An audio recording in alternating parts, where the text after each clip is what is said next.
Thank you, Mr. Speaker. Members of the Assembly are probably wondering after that lengthy debate why I introduced the bill.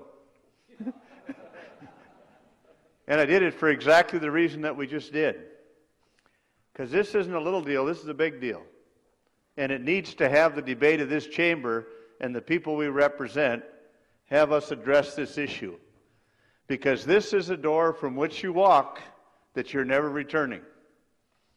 Because as long as I've been here, and Representative Kretschmar has been here a lot longer, we were discussing how many times we've stopped something that we've started. And the answer was never. So when you go through this door, you're starting a program, you're changing the rules, and you're going to fund something that you're not going to go back from. Now, I wish there was a lot more we could do about this. I wish the whole thing would have not been before us, but in the last two sessions we've spent a lot of time talking about the Affordable Care Act. And quite honestly, right now I can tell you I can't find anything very affordable about it. And that's a fact. When you look at 18 new taxes in a bill on a variety of things, you wonder, wow. The money they talk about taking from, and I always have to remember the right ones, taking from Medicare in the campaign, that we're going to have to reduce that. Well, that money's going to slide over to Medicaid in the end, and those cuts will be coming. So this is a big deal that we're doing here. I think that what they did to the bill makes it much better than the way it was in the beginning. I think it adds a few little safeguards in for us, and it says if the match it changes, we can take a little change of direction.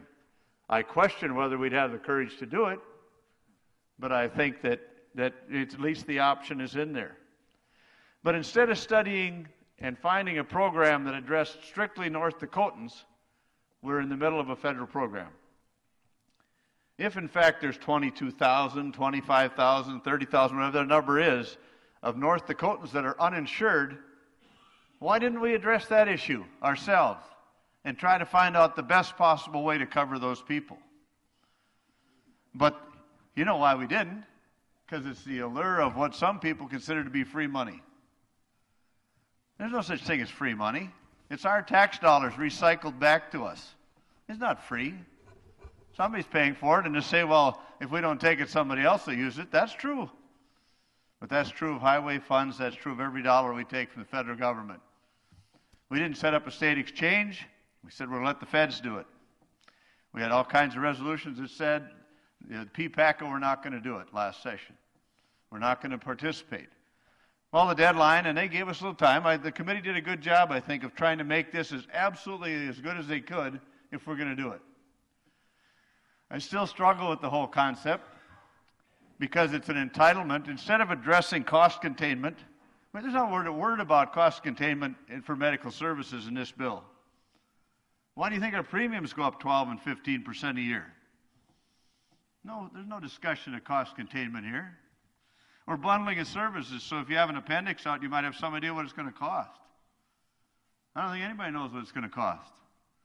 So I think, Mr. Speaker, that we have to go down this road, unfortunately. I really struggle with this. I didn't introduce it because I wanted it to pass.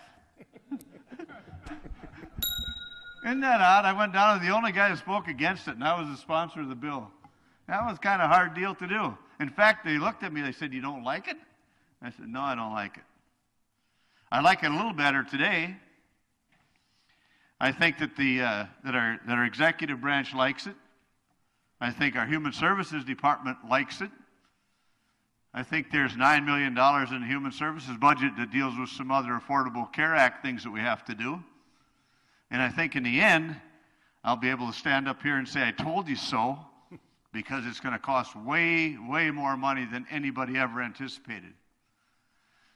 But if it's going to pass, we had to make it as best bill we possibly could. The road isn't over. It's going to go to the Senate. I have no idea what they'll do. But for right now, Mr. Speaker, I just thought I had to bring up the reasons why we had to have this discussion.